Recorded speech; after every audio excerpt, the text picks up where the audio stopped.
Tracking breaking news right now. 2 people are dead after a head-on crash involving an ambulance. We're on the scene of the Mountain Parkway with the latest information. Police are accusing a 19-year-old of reckless homicide after one of his friends died from a gunshot wound. We're talking with neighbors who are calling this situation tragic. She says a man tried to kidnap her and her friend from their Winchester neighborhood. You may be shocked by what police say the suspect had in his truck. Tracking, alerting, protecting. This is WKYT News at 5. We continue to track a breaking news alert out of Clark County this afternoon. Part of the Mountain Parkway near the Clark-Powell County line remains closed right now after a deadly crash. It involved an ambulance. That crash happened about 2:30. We're told a car crossed the center median and hit the ambulance head-on. 2 people in the car died at the scene. WKYT's Jordan Valines is live along the Mountain Parkway with the breaking details. Jordan. That's right. The coroner, along with emergency crews, are still on the scene here of the accident right now. They have both eastbound lanes blocked off near where the wreck occurred, lasting for several miles down the Mountain Parkway. Now, we've learned that a man and woman were traveling west on the parkway near mile marker 8 when, for unknown reasons, the driver lost control of the car, sending them across the median and into the path of an oncoming ambulance. Witnesses say the collision caused the Owsley County ambulance to flip on its side and slammed the car into the guardrail on the eastbound side. The man and woman in the car were pronounced dead on the scene. Witnesses traveling behind the ambulance say they tried to help the victims, but it was simply too late. On our way back home, and the ambulance just passed us, and there was a car coming from the other direction across the median and into the path of the ambulance, and it's just like a bomb going off. Now, coming up at 5:30, hear the condition of the ambulance personnel who were also involved in today's wreck. Live in Clark County, Jordan Valines, WKYT. Jordan, thank you. And traffic is shut down for several miles at this point, so officials are urging drivers to avoid this stretch of the Mountain Parkway if at all possible. Gunfire at an apartment complex ends with a 24-year-old man dead and his friend charged in his death.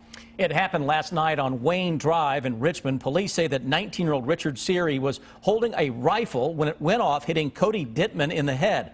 WKYT's Kristen Kennedy is in Madison County now with our top story at 5 o'clock. Richard Seary declined our request to talk from jail. He's charged with reckless homicide. Police say he pulled the trigger of the gun while the victim held the barrel. Last thing neighbors at this apartment complex on Wayne Drive expected to hear Sunday night was a gunshot. Well, we were sitting at our dining room table and we heard this loud bang. I didn't think it was a gunshot, but apparently it was. And then we heard right immediately after some crying and some yelling. It's hard enough for Megan Butler to think of her and her husband's lives being in danger. She also had to worry about her daughter. Especially with her, because her bedroom shares a wall with them too. On the other side of Butler's dining room, police say 3 men had a rifle.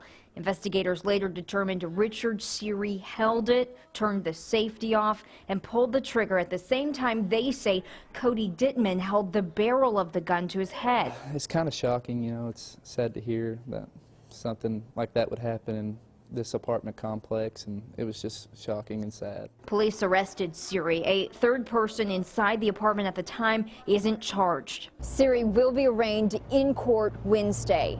In Madison County, Kristen Kennedy, WKYT.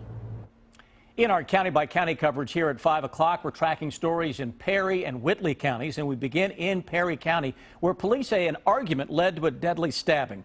It happened late last night in the parking lot of the Cherokee Hills Apartments in Hazard. Police say that 29-year-old Alan Williams stabbed 21-year-old Edward Hughes in the chest. Hughes later died from his injuries, and Williams is charged with murder.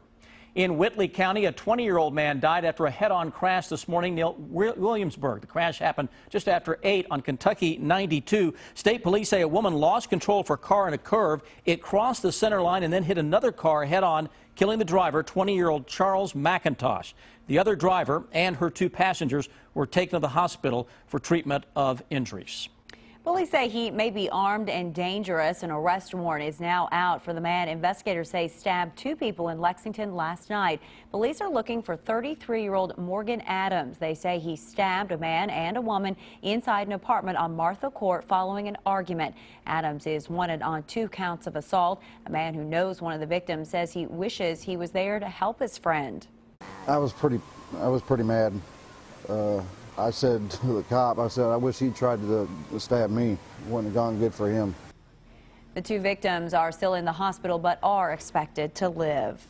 Cold air returning to the bluegrass for the last few days of 2014. WKYT's Chief Meteorologist Chris Bailey is in the First Alert Weather Center with an early look at this winter forecast. Chris? Yeah, finally starting to feel the part out there over the past couple of days. That is a sign of things to come as we get set to close out 2014. You know, the one constant for the month, regardless of the temperatures, the clouds. Clouds with us again today. Take a look at our super high-speed time lapse out of the capital city of Frankfurt. Overcast conditions trying their best to break up just a little bit, but we're going to hang on to mainly cloudy skies not only for the rest of the afternoon and into the evening, but into parts of the overnight as well. So some clouds out there keeping those temperatures up just a little bit into parts of central and eastern Kentucky. We're into the mid-30s. What happens when you have a little cloud cover? Temperatures really don't move a whole lot. You don't see a huge variation from one place to another. A lot of mid and upper 30s out there. Throw a little bit of a wind into the mix, and at times now feels like it is dipping into the upper 20s to around 30 degrees. Live First Alert Defender, dry across most areas until we get into the southeastern corner of the state. That's where we have a very close call with a little disturbance that is across parts of the East Tennessee mountains. That'll throw a little moisture into southeastern Kentucky in the form of a little light rain and light snow heading into the overnight. Though I am focusing on the clearing line that is trying its best now to get into the bluegrass state. It's a colder clearing line as temperatures drop into the upper 20s by late this evening, into the upper teens and low 20s over the next several mornings, guys. So we're tracking with the focus of the forecast on cold temperatures as we get ready to start the brand new year. We are learning more about a disturbing story out of Winchester today where police say 2 girls escaped an attempted kidnapping this weekend. Police arrested 68-year-old Thomas Hamilton not long after the incident. As WKYT's Jerica Insco tells us in this Crime Tracker report, one of the victims says she is now too scared to leave home. We are learning more about a 68-year-old man arrested by Winchester police on Saturday. He's charged with kidnapping, but prior court documents tell us that he's been in trouble before. Thomas Hamilton is now in jail after police say he tried to pick up 2 young girls, one who was only 12 years old and the other being 13 years old. We spoke with Lashea Brewer and her mother about what happened. He came off of that and he went around and he parked right there, and he asked us if we wanted to get in the car or truck, and we told him no, and then I ran inside and got my mom. Police say a few months ago, Hamilton was spotted talking to children on Lincoln Street and Hickman Street near where Saturday's incident occurred.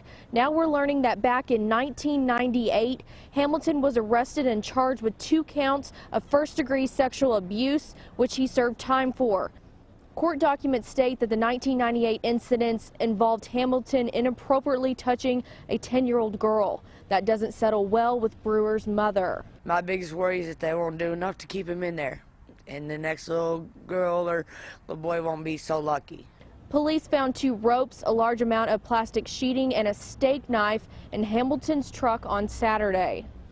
Now, according to these court documents, Hamilton was registered as a moderate-risk sex offender for 10 years, which expired in 2009. In Winchester, Jerica Insco, WKYT. Thomas Hamilton denied our request for an interview from jail. The search for Air Asia Flight 8501 is expanding. The aircraft carrying 162 passengers disappeared early Sunday morning in the waters off of Indonesia. As Stacey Cohen reports, the U.S. Navy may soon join the search. The agonizing wait stretches into a 3rd day for families of the 162 passengers and crew on Air Asia Flight 8501. Weather hampered earlier search efforts, but at first light Tuesday, the search will expand. We are trying to as fast as possible, of course. But as you experience it anywhere, Air France in the Atlantics or Malaysian lines everywhere, need time. Numerous countries are now joining the search, China and Australia among those sending ships and aircraft. And Indonesia has officially requested help from America. The U.S. Navy's 7th Fleet has been standing ready to assist. The Airbus A320 was flying from the Indonesian city of Surabaya to Singapore when it lost contact with air traffic controllers. One of the pilots had asked to change course and fly at a higher altitude as a storm bore down over the Java Sea. It's reported that the plane was denied permission to climb to 38,000 feet due to air traffic. The CEO of AirAsia says it's too early to know just what went wrong. We don't really want to speculate until we find the aircraft. We know what went wrong, then we'll look into it and see, what we need to improve, if we need to improve. As for the families of the 162 people on board, all they can do now is wait. I'm Stacey Cohan reporting. According to AirAsia, the captain in command had more than 20,000 hours of professional flying, including 6,100 hours on the Airbus A320 for AirAsia. It's time to get rid of some of the old to make room for the new. Coming up, what you need to know about tax deductions if you're donating. And road officials are well prepared with salt after a historic cold and snowy winter last year. Coming up on WKYT News at 5:30, you'll hear from a Central Kentucky road department.